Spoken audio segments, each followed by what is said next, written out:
Hey there, I'm artist Erin Reinholtz. I'm welcoming you into my studio today for the first day of Destress December.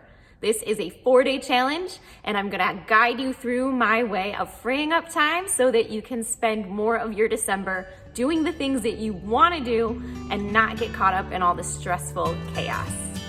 This challenge will take 4 days. Each of those days, you can plan on spending about 20 minutes. Today is the first day of the Destress December challenge. We are starting day one off by looking at the ways that we use time. So if we want to free up more of our time, we've got to start with a baseline, and that's what we're going to create today. Before we dig into the work, we're going to open with an affirmation. It's one that I use that I firmly believe in, and I want to share it with you because I know so many of us wish we had more time in the day, or it just never feels like there's enough time for everything. The truth is, we don't have to do everything, and there is enough time for what matters. So today's affirmation is, I have exactly enough time each day for what matters to me. Use this affirmation and use it often. We're going to do a 2-minute guided meditation together. You can find the meditation on YouTube at the link below.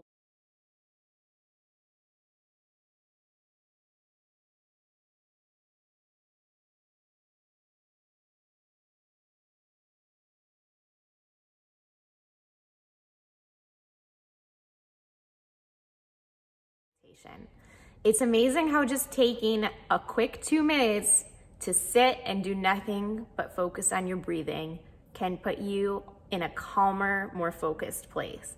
And this is exactly where you want to be when you start the work for today's action steps. Now we're going to go ahead and move on to the work for today. So you're going to want the printable worksheet that I've made for you. If you don't have it, that's fine. You can use any kind of piece of paper, a notebook, or you can do it digitally on your tablet if you prefer.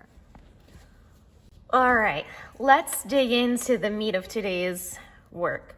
So on the printable worksheet, you can see right there a copy of our affirmation and our focus.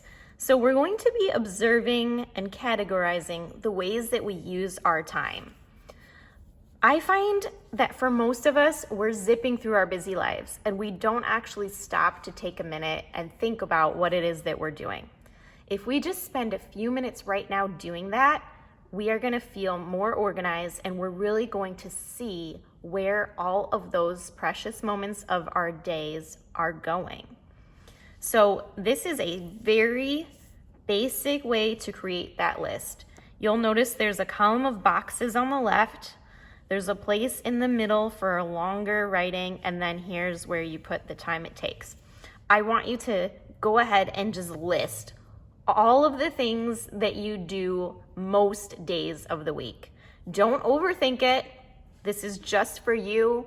You can edit it later if you must, but right now just think, and it might help to start chronologically.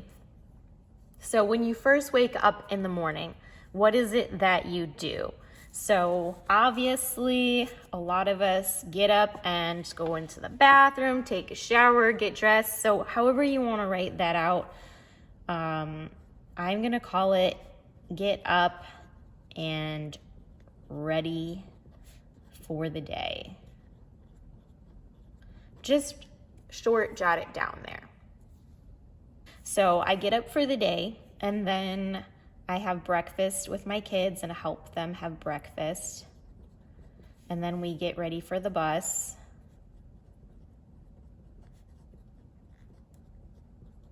I got a puppy, so I've got to let the dog out and feed her. So I'm going to say puppy care. Some days I'm taking my preschooler to school, so I'll put preschool on here. I like to do a workout in the morning, so I'm going to put that on there. And then there's time for painting. There's time for business, emails, messages on social media, and orders. So as you can see, I'm just going through my day. Your day is gonna look probably pretty different. Sometimes you'll have a lot of things and sometimes it's not so much. It doesn't matter. Just whatever comes to mind for you that you do most days of the week, put that on here. All right, you can see I took a few minutes to finish my list. If you have more things, go ahead and extend this or grab another piece of paper or print it again and just use that. If you don't fill it up, that is fine. If you are like me, the more you sit here and think about it, probably the more stuff you can put on there.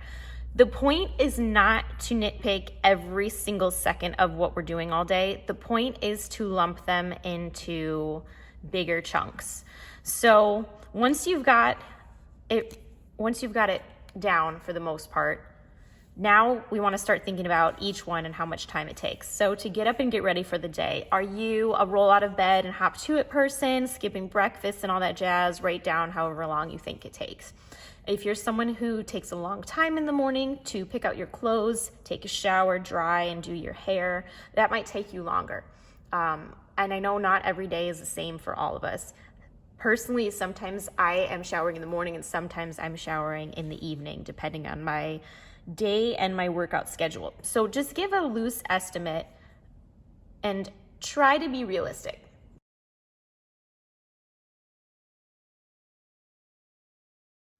All right, I've finished and I estimated all my times.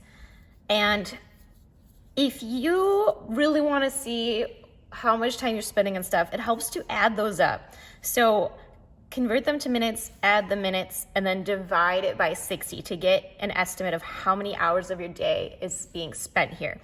I've got a little bit over 11 hours on these things. I like to sleep between 8 and 9 hours. So if you figure all of that, it leaves me with about 3 to 4 hours of unaccounted for time.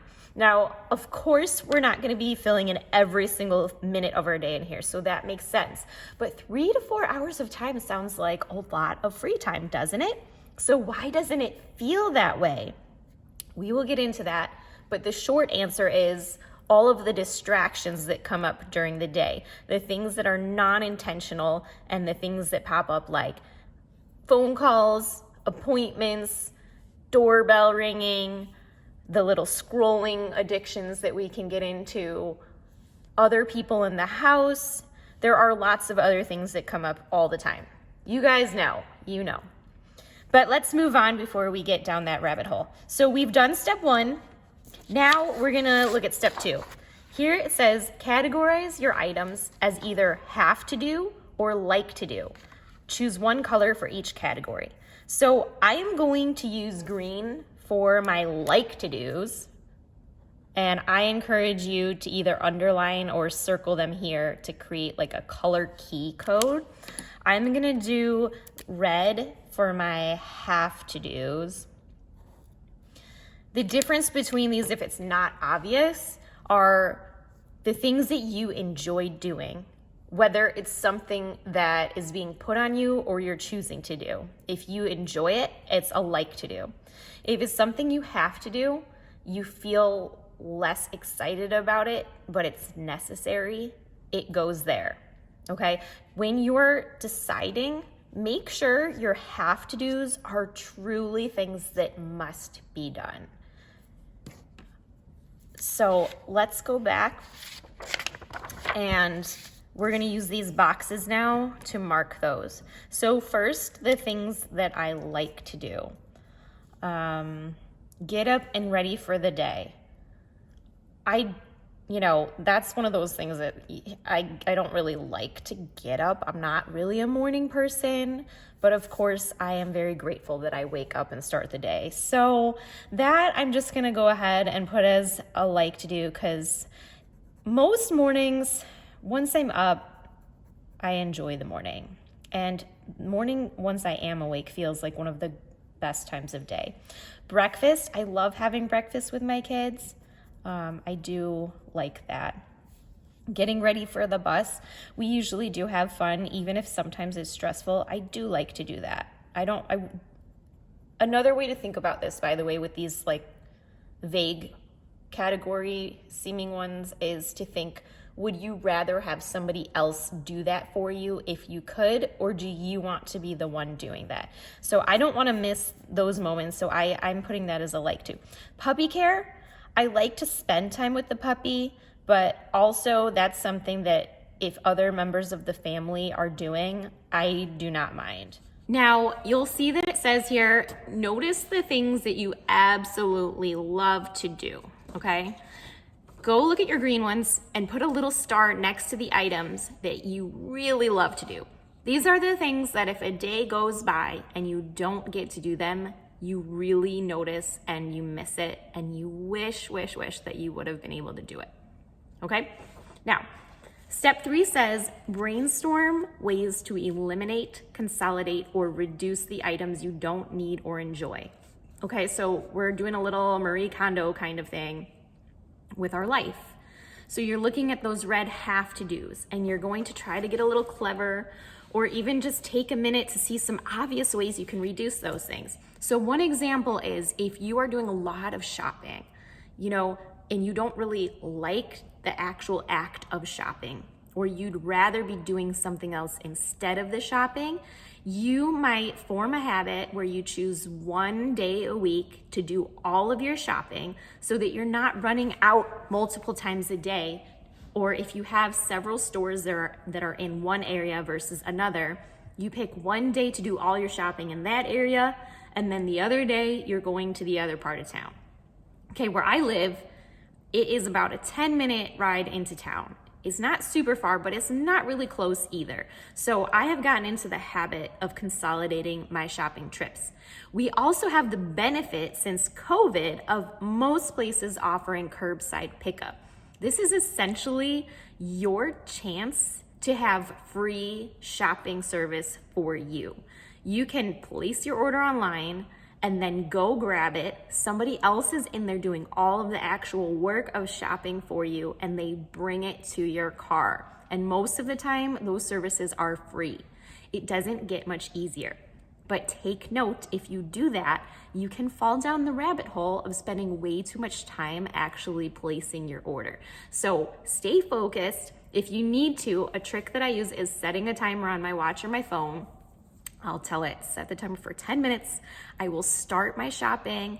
And then if it goes much further than that, I know I'm wasting way too much time on the shopping, okay? Something else you can do is just ask for help. If there's somebody else in your household, a friend or family member that's really good at something that you don't really like or that you're not the greatest at, ask for help with it. I'm not very good at asking for help, but I've gotten a lot better at it. And most times I find that people are happy to help, especially if it's something that they enjoy doing or they're good at. Remember that you don't have to do everything yourself all the time. So right now we're thinking about the things that we do most days of the week. We're trying to think of ways we can do less of the things we don't like. So if there's any way you can have somebody else do the things that need to be done that you're not good at or you don't like, use it. And that might mean hiring people to do a certain task or job for you, whether that's recurring or just once or twice a year.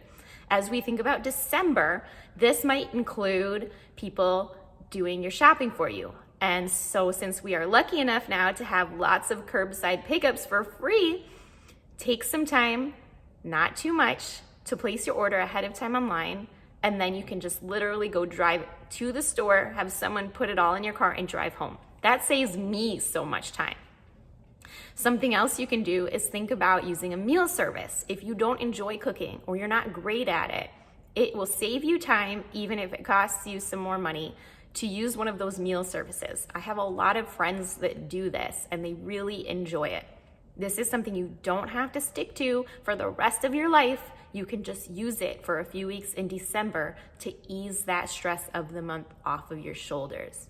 If a lot of your day is spent checking emails, messaging people, answering phone calls and such, pick a spot, a time of day when maybe you can get through all of those things at once. Rather than looking at your emails every time a new one pops in, set a designated time for when you're going to tackle the emails. So perhaps you wait until 12:30 every afternoon. And then you sit there and you set yourself a timer for 30 minutes to go through all of your emails and respond to them, answer phone calls or whatnot.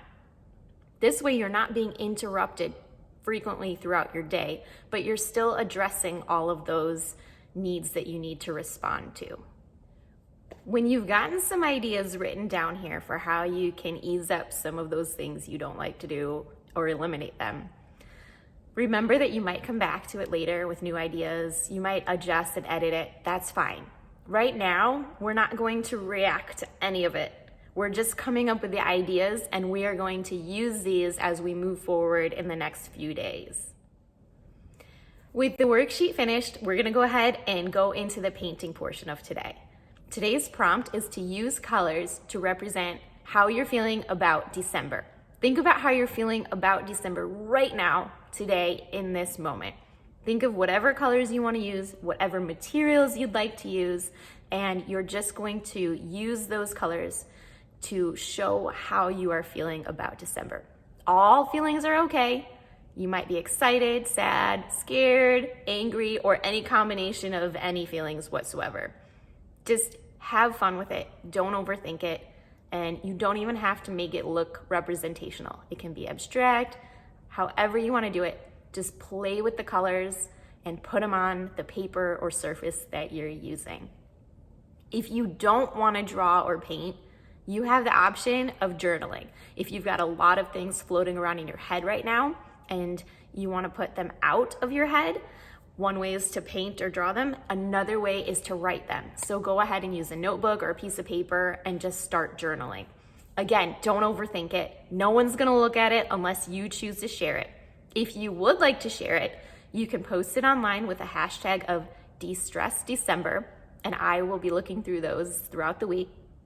You can also write me a note in the comments about your drawing or your journal if you'd like to. And if you want to privately send it to me, you can reach me at hello@erinreinholtz.com. I'm set up to start the painting, and what I did was just pull out a few colors that I enjoy and some old paints that I haven't used in a while. I have a paper towel. I am only going to be using this little palette knife. This is one of my favorite little palette knives to use. It's, as you can see, it's tiny. I love the shape of it. I have an 8x8 canvas. I believe that's 8x8. Actually, it might be 6x6. Some water, and it's green because it's just from what I was painting earlier. And I don't even have a palette today because I'm just gonna go ahead and paint directly on the canvas. I am just going to be playing with color just like I want you to. We're gonna just practice not overthinking. This whole exercise is just to let loose and get in the habit of spending about 20 minutes just having fun and doing something just for the sake of doing it. So today I'm not going to show you how to paint something specific, but if you want to watch how I do it and you want to try that, that's totally fine. Whatever you do, you might do something different, no big deal. I did not prepare this ahead of time. I have no idea what's going to happen right now. It's just playtime. Just enjoy the time. So right now I've got 3:28. So I'm going to paint for about 20 minutes and then I'm going to walk away, and whatever happens, I'm going to know that I spent some time just for me today, just having fun, doing something that I enjoy doing. If you'd like, you can put on some of your favorite music, you can listen to an audiobook or a podcast, or you can just enjoy the sounds of whatever is around you. So I am using Cadmium Yellow Deep, Sap Green, one of my favorite greens, Prussian Blue, which is probably my favorite blue paint of all. And I brought out some green gold, which is just a fun greenish yellow color. I am simply squeezing it right onto the canvas. Let's put in a little cerulean blue for some bright blue.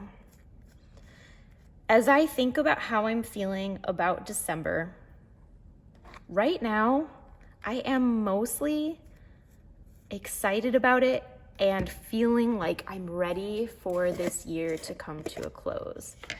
It's been a mixed year, hasn't it? Especially with COVID and everything going on. But overall, I've had a really good start to December so far, a lot of family time, and I am really working to have a calm and more relaxed December. So I'm feeling pretty relaxed about it, and I'm looking forward to just taking each day one day at a time.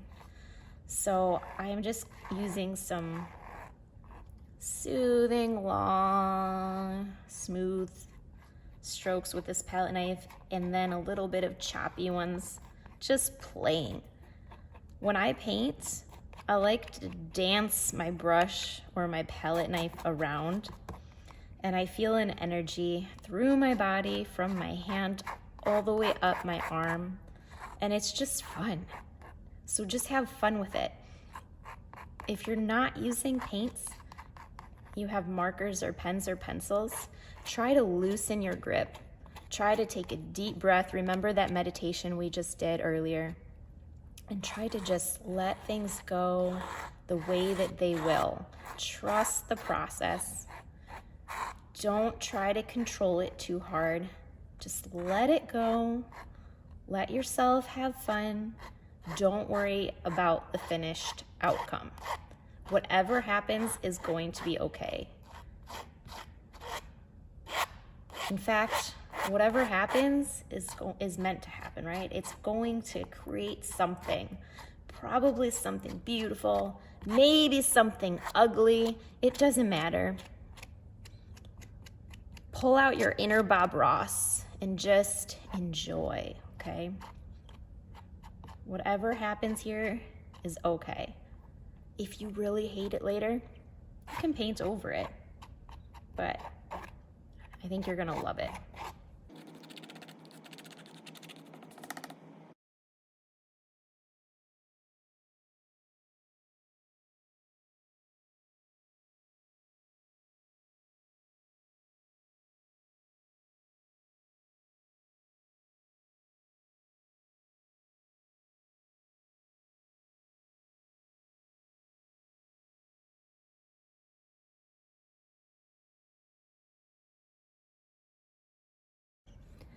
I started my painting and it's turned into 2 trees. So I just wanted to say a little bit about how I paint trees.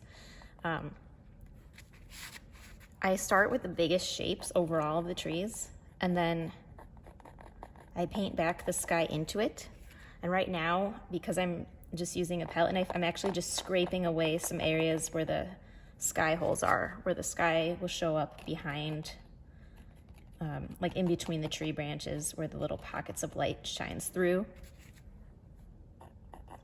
I just wanted to share that. Not that we're doing an instruction on trees, but I love to paint trees, and so if you are painting trees or you're interested in that, you might try that too.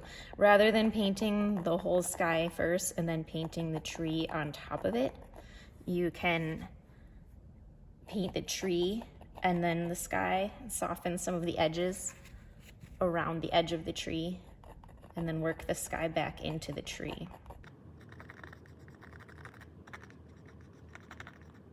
All right, that's 20 minutes of painting.